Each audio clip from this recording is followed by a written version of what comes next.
वो जनता के बीच में रहती है, लेकिन एक संप्रदाय के लिए रहती है सिर्फ, ओनली। उसको कोई मतलब नहीं है सबके साथ सबके विकास से। उसको अगर चाहिए तो अल्पसंख्यक चाहिए, बाकी भाड़ में जाए। मैं कह रहा हूं, क्यों नहीं आई? क्यों अपने आदमियों को नहीं हटाया उसने? उसको हटाना चाहिए। उसको अपने आदमी अपने पास बुलाने चाहिए।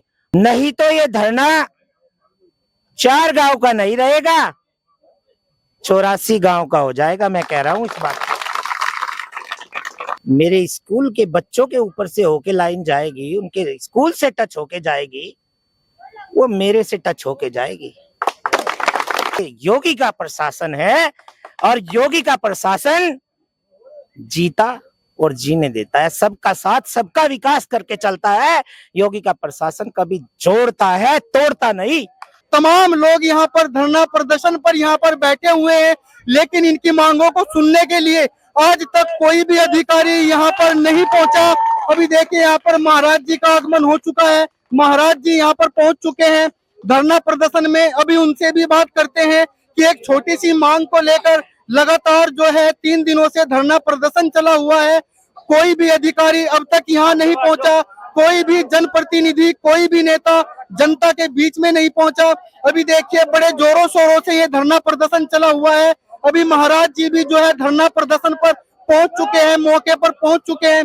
अभी महाराज जी से बात करने का प्रयास करते हैं। महाराज जी, लगातार 3 दिनों से जगनपुर गांव के लोग जो है, शामली क्षेत्र के लोग यहाँ पर अपनी एक छोटी सी मांग को लेकर धरना प्रदर्शन कर रहे हैं। मांग कोई इतनी बड़ी नहीं है, इनको सोना नहीं चाहिए, चांदी नहीं चाहिए, धन नहीं चाहिए। एक 11,000 की लाइन जो स्कूल के ऊपर से गुजरती है, पेड़ों के ऊपर से गुजरती है, बच्चों के जीवन का सवाल है, पेड़ कट रहे हैं। लगातार 3 दिन से धरना प्रदर्शन चला हुआ है। आप भी यहाँ पहुंचे हैं, तो शासन प्रशासन जनप्रतिनिधियों के बारे में आप क्या कहना चाहते हैं?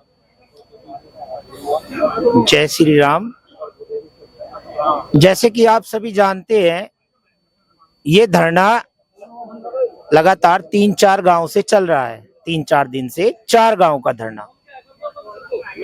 और मेरी तो प्रशासनिक अधिकारियों से, आप सभी के माध्यम से, इस चैनल के माध्यम से यही कहना है कि गांव वालों की मांग उचित मांग है और इसको संज्ञान में लिया जाए और तत्काल इनकी कार्रवाई को रोका जाए और इनकी मांग को माना जाए।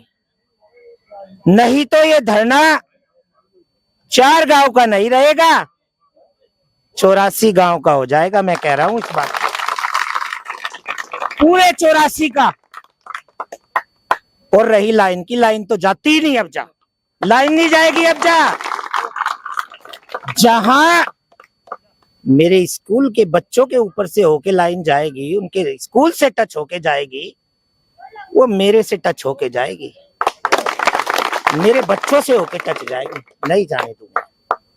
अब महाराज जी देखिए, उत्तर प्रदेश के अंदर हमारे जो माननीय मुख्यमंत्री है योगी आदित्यनाथ जी की सरकार है। हमेशा वे सभी के साथ में खड़े रहते हैं। आला अधिकारी है, तानाशाही है। क्या अधिकारियों को दिखाई नहीं देता कि ये बच्चों के जीवन का सवाल है? छोटी सी मांग है, इसको यहाँ से हटा लिया जाए।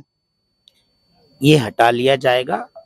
परमपिता परमेश्वर गौरक्ष पीठाधीश्वर आदरणीय महाराज योगी जी, उनके सानिध्य में ये बात चली जाएगी। कल हम लखनऊ जाएंगे। अभी हमने विद्युत मंत्री से बात कर ली है और ये लाइन हट जाएगी, क्योंकि ये योगी का प्रशासन है और योगी का प्रशासन जीता और जीने देता है, सबका साथ सबका विकास करके चलता है। योगी का प्रशासन कभी जोड़ता है, तोड़ता नहीं। तो यहाँ पर कोई ऐसा कार्य नहीं होगा कि जो मतलब गलत होगा।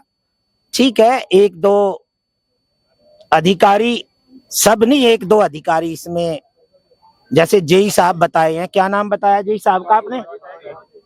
साजिद अली। जो भी 1-2 अधिकारी इसमें गलत प्रवृत्ति के अधिकारी हैं, गलत मानसिकता के अधिकारी हैं। बाकी हम सभी को गलत नहीं बताएंगे। वो हो सकता हो उनकी विचारधारा बीजेपी की विचारधारा ना हो, महाराज योगी जी की विचारधारा ना हो, सबका साथ सबकी विकास धारा वाली महाराज जी, विचारधारा। ग्रामीणों का एक आरोप भी है कि शासन प्रशासन आला अधिकारी जितने भी है एक समाजवादी नेता के इशारे पर काम कर रहे हैं। देखो क्या है, यहाँ पे सांसद सबसे बड़ा पूरे क्षेत्र का सांसद होता है। तो यहाँ पर जो आदरणीय इकरा हसन सांसद है और विधायक भी उनका अपना भाई, छोटा भाई नाहिद हसन जी हैं, तो सबसे बड़ी तो जिम्मेदारी उनकी बनती है पूरे क्षेत्र के लिए, क्योंकि इकरा हसन जब सांसद बनी तो वो इन्हीं लोगों की वोट से बनी है, इन्हीं लोगों ने उसको वोट दिया, इन्होंने ही जो है उसको सांसद बनाया है। तो उनको इस चीज पर जो है ध्यान में रखना चाहिए, और उन्हीं के लोग हैं, उन्हीं के ही लोग हैं। मैंने कल मीडिया के माध्यम से बताया था और एक बार फिर बता देना चाहता हूं, उन्हीं के ही आदमी हैं जो भट्टे में अपनी पर्टिकुलर निजी स्वार्थ के लिए लाइट ले जा रहे हैं। हम लाइट ले जाने को मना नहीं करते, हर किसी को लाइट की जरूरत है, लेकिन उनके पास ऑप्शन है। उनके अपने गांव से ले लो, 1 किलोमीटर का रास्ता है, 3 किलोमीटर से ले जाने की क्या जरूरत है, जब यहाँ बाधित बच्चे बाधित, बाघ बाधित, और फिर सबसे बड़ी बात, ये बड़ी लाइन जो लगी है, बड़ी लाइन के नीचे से जो लाइन लग के गई हुई है, इसका कितना खतरा है, किसानों को खतरा है, जान माल का खतरा है। और 3 किलोमीटर लाइट जाने पर 4 गांव की लाइट बाधित होती है। हल्का सा तूफान आ जाए, मौसम खराब हो जाए तो तुरंत जो है, आपको पता है इसमें कट लगेगा। अब कट लगने से गांव का प्रत्येक आदमी इतना संपन्न नहीं होता जो सभी के घर पे बैटरी हैं या सोलर प्लेट हैं। कुछ लोगों का लाइट के ही सारे जीवन चलता है, पढ़ने वाले बच्चे भी हैं, किसानों के बच्चे हैं, सब पढ़ रहे हैं। अच्छा तो महाराज उससे जी, हमारे बच्चों का भी जीवन बात अच्छा महाराज जी, जो है 3 दिनों से ये लोग धरने पे बैठे हैं, 4 गांव का ये धरना है। सांसद इकरा हसन है, इकरा हसन तो हमेशा बोलती है कि मैं जनता के बीच में रह के काम करती हूँ। क्या यह जनता सिर्फ और सिर्फ डंडे उठाने के लिए, झंडे उठाने के लिए, बटन दबाने के लिए बनी है? जब इनको समस्या होती है तो जनप्रतिनिधि इनके बीच में क्यों नहीं पहुंचते? सांसद इकरा हसन बिल्कुल सही कहती है, वो जनता के बीच में रहती है, लेकिन एक संप्रदाय के लिए रहती है सिर्फ, ओनली।